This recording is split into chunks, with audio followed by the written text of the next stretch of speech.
के किसी विलयन के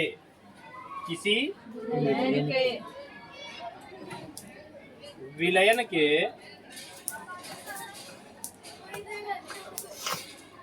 एक विशेष घटक क्या हो सकता है? जैसे विलेय हो सकता है या फिर विलायक हो सकता है। किसी विलयन के विशेष घटक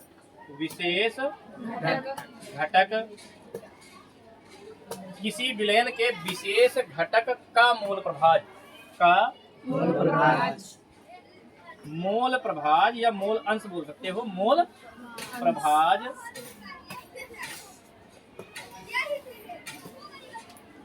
उस घटक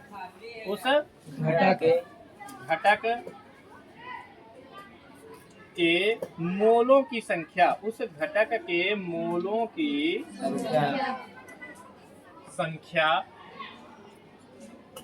तथा विलयन में उपस्थित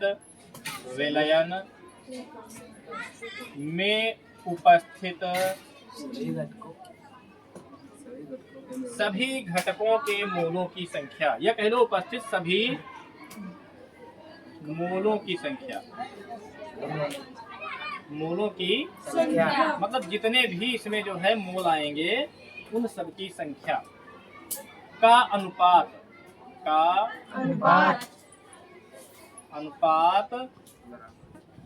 होता है। किसी विलयन के विशेष घटक का मोल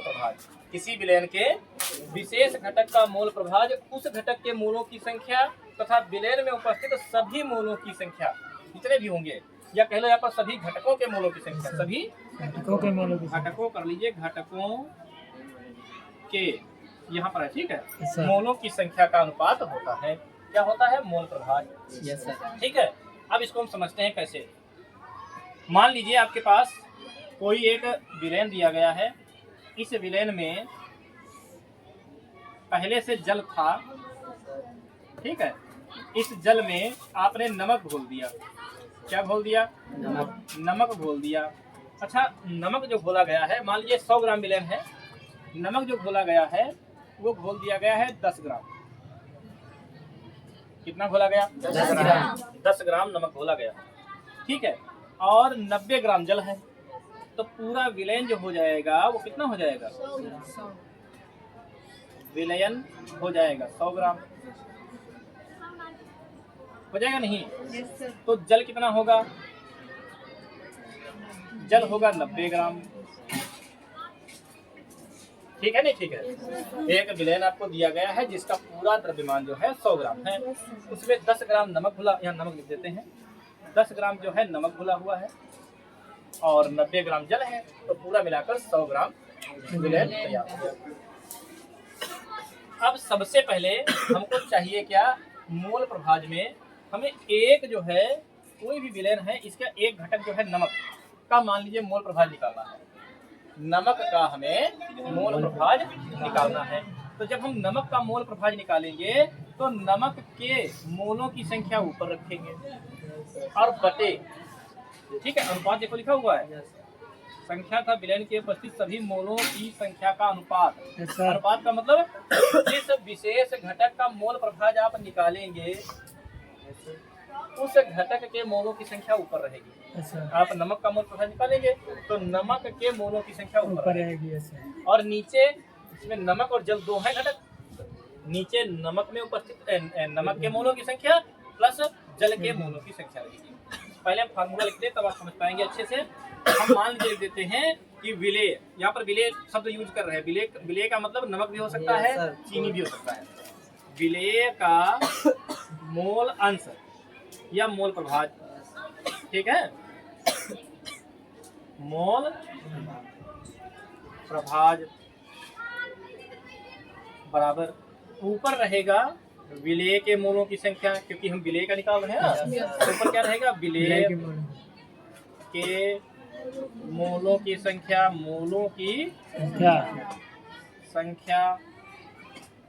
बस। नीचे रहेगा विलेय और विलायक दोनों के मोलों की संख्या। या तो आप लिख सकते हैं विलयन में उपस्थित कुल मोलों की संख्या। भाई विलयन में कितने मोल होंगे?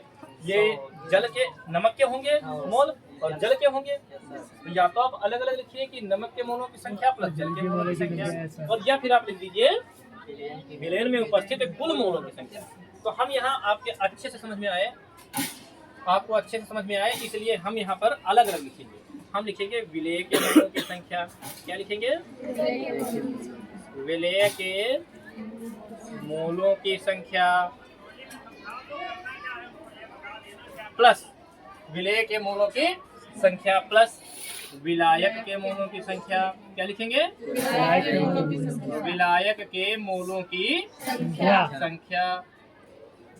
समझ रहे हो नहीं समझ पा रहे हो? सर विलेय के मोलों की संख्या प्लस विलायक के मोलों की संख्या। अब मान लीजिए हमने एक क्वेश्चन आपको एक उदाहरण में दे रखा है कि 10 ग्राम इसमें नमक घुला है और 90 ग्राम जल है, कुल मिलाकर पूरा विलेन जो है 100 ग्राम बना। कितना बना? 100 ग्राम बना। अब आप सबसे बड़ी समस्या तो ये आएगी कि यहाँ पर विलेय के मोलों की संख्या कैसे निकालोगे? जब तक आप मोलों की संख्या नहीं निकाल पाओगे इसमें रख पाओगे। तो मोलों की संख्या का फार्मूला आपको पता होना चाहिए। मोलों की संख्या का फार्मूला होता है मोलों की संख्या बराबर भार बटे अणुभार। ठीक है, मोलों की संख्या बराबर भार बटे अणुभार होता है। यहाँ पर आपको ये पहले से मालूम होना चाहिए कि नमक दिया कितना गया है। तो नमक का भार हमें पता है 10 ग्राम है। तो भार से ही काम नहीं चलेगा, फिर नमक का अणुभार भी तो मालूम होना चाहिए। और अणुभार कैसे निकालते हैं? परमाणु भार से। कैसे निकालते हैं? परमाणु भार से। तो सबसे पहले हमें निकालना होगा नमक का अणुभार। नमक अर्थात NaCl का अणुभार। भार ये तो निकालना है। तो नमक का जब आप अणुभार लिखेंगे तो यहाँ पर नमक के अणुभार में आता है Na और Cl। Na का परमाणु भार जो होता है वो होता है 22-23 होता है 23 प्लस Cl का होता है 35.5। Cl का कितना होता है? 35 पॉइंट होता है 5। 35 रख लेते हैं, 35 ही रख लेते हैं। 35 रख सकते हो या फिर 35.5। चलो 35.5 ही रख लेते हैं। इनको जोड़ेंगे तो 0.5 तो अलग ही रहेगा। 5 3 8 और 3 2 5 58.5 मोल आएगा। कितने मोल आए? 58.5। ये अणुभार आया है, अभी मोल नहीं आए, अब मोल आएंगे। अब निकालेंगे नमक के मोलों की संख्या। नमक के मोलों की संख्या, मोलों की संख्या। अच्छा, एक रेशियो इसमें हम बदल लेते हैं ताकि कैलकुलेशन आसान हो जाए। इसकी कैलकुलेशन जो है आसान, चलो वैसे भी पॉइंट वाइज करने की आदत पड़ी हुई है। नमक के मोलों की संख्या, नमक का भार बटे अणुभार किसका? नमक का, है नी? अच्छा। तो नमक का भार कितना दे रखा है भैया? इधर लिख देते हैं, इधर लिख देते हैं।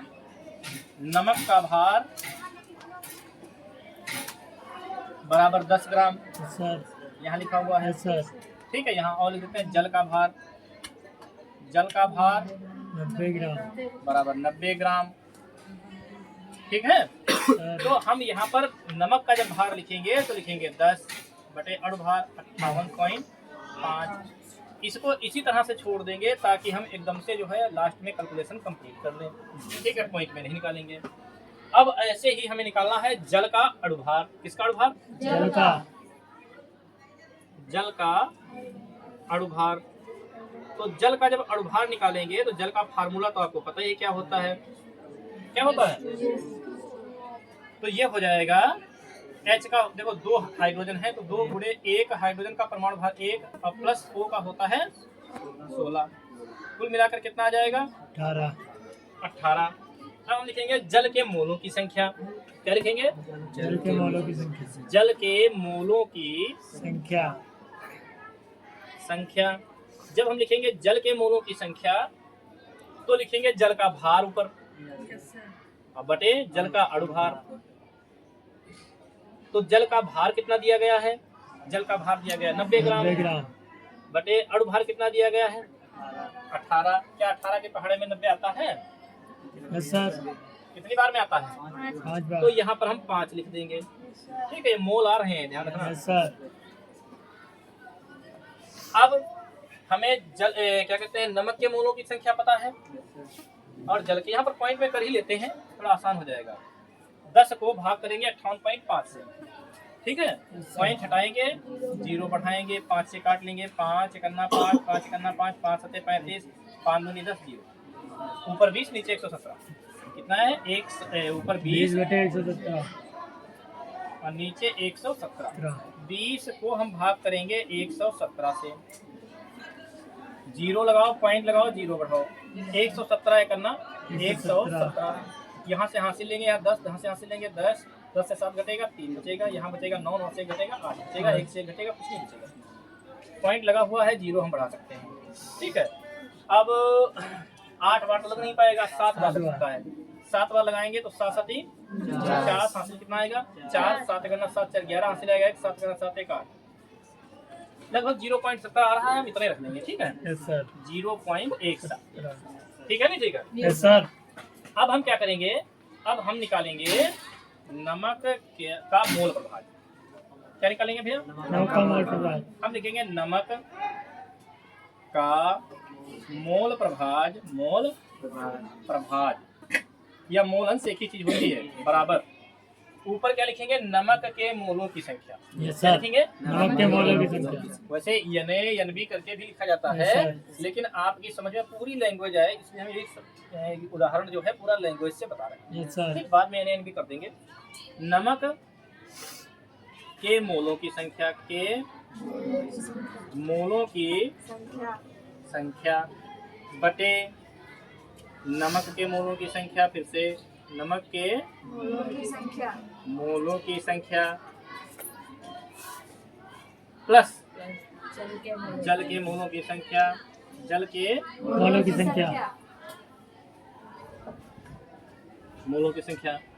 नमक के मोलों की संख्या कितनी आई है? 0.17 बटे नमक के मोलों की संख्या फिर से 0.17 प्लस जल के मोलों की संख्या 5 आई है। इनको जोड़ेंगे। ठीक है सर। तो 0.17 बटे 0.17 नहीं जोड़ना है ना, तो हो जाएगा 5.17। अब 0.17 को 5.17 से भाग करना, इधर कर लेते हैं। देखिए 5.17 का पहाड़ा लगाना है 0.17 में, या यहाँ पॉइंट हटा लीजिए, आसान कर लीजिए थोड़ा सा। पॉइंट हटा लीजिए तो हो जाएगा 17 बटे 517। अच्छा हो जाएगा। Yes sir. तो हम यहाँ भी पॉइंट डालेंगे, 517 से भाग करेंगे किसको? 17 को। ठीक है, तो यहाँ पर 0.0 नहीं काम चल रहा है, फिर से 0, फिर से 0 है नहीं। 5 3 15, 3 बार लग जाएगा, तो हो गया 3 7 21, 3 करना 3 2 5, 3 5 15। ये 10 10 से घटेगा, बचेगा 9, 9 से 5 घटेगा 4, 6 से 5 घटेगा 1, पॉइंट लगा 0 बढ़ाओ। अब भैया 2 बार जाएगा, क्योंकि आप देख रहे हैं 3 बार लगाया, 2 आया है तो 2 बार जाएगा। तो समथिंग में आ रहा है 0.032। ये आया है मोल प्रभाज। क्या आया है? मोल प्रभाज। मोल प्रभाज। अच्छा, मोल प्रभाज की एक विशेषता है, वो बहुत जरूरी है बतानी। देखिए मोल प्रभाज की विशेषता ये है कि मोल प्रभाज 1 से बड़ा नहीं आना चाहिए, मतलब 1 से बड़ा नहीं आना चाहिए। मोल प्रभाज की ये क्वालिटी है कि आपको अगर एक विलयन दिया जाए तो विलयन में उपस्थित सभी घटकों के मोल प्रभाजों का कुल योग सदैव 1 होता है। अभी जैसे हमने नमक का मोल प्रभाज निकाला है, अभी इसमें जल का मोल प्रभाज भी निकाल सकते हैं। जैसे भाई हमने क्या निकाला है अभी? नमक का मोल प्रभाज, जल का भी मोल प्रभाज निकाल सकते हैं। ये जितना किया गया है इतना केवल इधर वाला करना पड़ेगा। आपका जल का भी निकल जाएगा। कैसे निकालेंगे? जब जल का निकालेंगे तो यहाँ कर देंगे जल का, जल का 5 कर देंगे। ऊपर नीचे तो वही तो वैसे रहेगा, नीचे तो कुल रहेंगे ही, यहाँ देखो हमने लिखवाया है किसी विशेष घटक का मोल प्रभाज। Yes sir. जिस घटक का आप मोल प्रभाज निकालेंगे उसको ऊपर रखेंगे, बाकी नीचे तो दोनों लिखने ही यस लिखने सर। हैं। नीचे तो दोनों लिखना है, लिखना है। लिखने हैं। आप लोग ऐसा करिए, चलो जल का भी इसमें देख ही लो। Yes sir. जल का भी इसमें जो है देख ही लीजिए। देखिए जल का हम कैसे निकालते हैं, यहाँ नमक वाला मिटा रहे हैं, ठीक है। अब हम लिख रहे हैं यहाँ पर जल का मोल प्रभाज कैसे निकालेंगे, ठीक है। जल का मोल प्रभाज निकाल कर बता रहे हैं। हम लिखेंगे जल का मोल प्रभाज बराबर, जल का मोल प्रभाज बराबर मोल प्रभाज बराबर जल के मोलों की संख्या। अब ऊपर जल आ जाएगा। Yes sir. जल के मोलों की संख्या बटे, बटे क्या लिखेंगे, नमक के मोलों की संख्या, नमक के मोलों की संख्या प्लस जल के मोलों की संख्या। नीचे तो वही रहेगा ना, यस सर। बिल्कुल लिखने हैं। Yes sir. जल के मोलों की संख्या। जल के मोल कितने आए हैं? 5।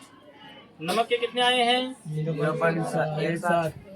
0.17 प्लस जल के 5, ऊपर हो जाएगा 5, नीचे हो जाएगा 5.17, पॉइंट हटाओ, 0 डबल बढ़ाओ, 500 बटे 517। ठीक है नहीं, ठीक है। Yes sir. अच्छा हाँ, इसका जो मोल प्रभाज आया था इसको हम कहीं अलग लिख लेते हैं, अभी इसकी जरूरत पड़ेगी। जो नमक का निकाला था, नमक का मोल प्रभाज बराबर आया था 0.032। थोड़ा छूट भी गया था, तो जो छूट गया था उतना थोड़ा अंतर आ जाएगा, बाद में एडजस्ट करेंगे, ठीक है। अब 517 से 500 को भाग करना है। 517 से 500 को हम भाग करेंगे 0.0। क्या 9 बार लग जाएगा, चेक करें। 9 सती 63, 9 का 9, 9 6 15 का 5 हासिल आएगा 1, 9 5 45 1 लग जाएगा। चलिए 9 बार लग रहा है, तो 9 सती 63 का 3 हासिल आएगा 6, 9 का 9, 9 6 15 हासिल आएगा 1, 9 5 45 1 46। ये 10 से 3 घटेगा 7 बचेगा, यहाँ 9 से 5 घटेगा 4 बचेगा, यहाँ 9 से 6 घटेगा 3 बचेगा, पॉइंट लगा हुआ है, 0 बढ़ाओ, है नी। अब कितनी बार लग रहा है? 8 बार। 8 पंचे 40 नहीं लगेगा, 7 बार 7 पंचे 35 नहीं लगेगा, 6 बार लगेगा, लगभग 96 आ रहा है। मान लीजिए कितना आ रहा है, ठीक है। तो ये आप जब भाग करेंगे तो आएगा 0.96। आगे भी कुछ आ जाएगा लेकिन उसको छोड़ देंगे। अब देखिए विलयन में क्या क्या उपस्थित था, नमक और जल। विलयन में कौन कौन से घटक थे? नमक और जल। नमक और जल। नमक का मोल प्रभाज इतना आया है, यस सर। और जल का मोल प्रभाज इतना आया है, यस सर। दोनों एक से कम आए हैं। Yes sir. इन दोनों को आप जोड़ोगे एक ही आएगा। Yes sir. जितना इसमें से छूट गया है यस उतना सर। कम पड़ जाएगा, और जितना जब हमने इसको भाग किया था थोड़ा छोटा था यस सर। उतना कम पड़ जाएगा। बाकी आपका एक के मतलब किसी भी विलयन में 2 घटक हैं, दोनों घटकों का मोल प्रभाज जो होगा उसको जब जोड़ोगे तो एक ही आएगा। Yes sir. एक ही आएगा। चलो जोड़ के देखते हैं। समथिंग में एक आएगा इसमें, क्योंकि हमने शेष छोड़ भी दिया है, ठीक है। 0.032। ठीक है नहीं, ठीक है। यहाँ पर अगर हम घटाएं इसको, 6 बार भाग करें, 6 सते 42 हासिल आएगा 4, 6 करना 6 4 10 हासिल आएगा 1, 6 पंचे 30 और 1 31। ये बच जाएगा भैया 8, यहाँ बचेगा 6, यहाँ बचेगा 3, पॉइंट लगा, 0 बढ़ाओ, लगभग जा रहा है 4 बार। 4 बार 5 बार जा रहा है, 4 बार मान लेते हैं। 9 6 4 आ रहा है, तो यहाँ 9 6 4 कर देते हैं, यहाँ भी हम 4 बढ़ा देते हैं। अब जोड़ के चेक करेंगे, देखिए 4 2 6 6 3 9 9.0 0.996 आया, लगभग 1 के करीब आया, है नहीं। तो जितने भी घटक आपके विलयन में दिए रहेंगे, विलयन में जितने भी घटक आपके दिए रहेंगे, उन सभी घटकों का जब मोल प्रभाज निकालेंगे तो वो एक ही आएगा, लगभग 1 के करीब में आएगा। इसीलिए शायद जब आपको केमिस्ट्री पहले कभी आपने पढ़ी होगी, उसमें बताया गया होगा XA + XB बराबर 1 होता है। घटक A का मोल प्रभाज और घटक B का मोल प्रभाज जब आप जोड़ोगे तो कितना आएगा? 1 आएगा। इससे पहले जब आपने पढ़ा था तब क्या इतना विस्तार से समझ में आया था? चलिए ठीक है, मोल प्रभाज आपका कंप्लीट हो गया।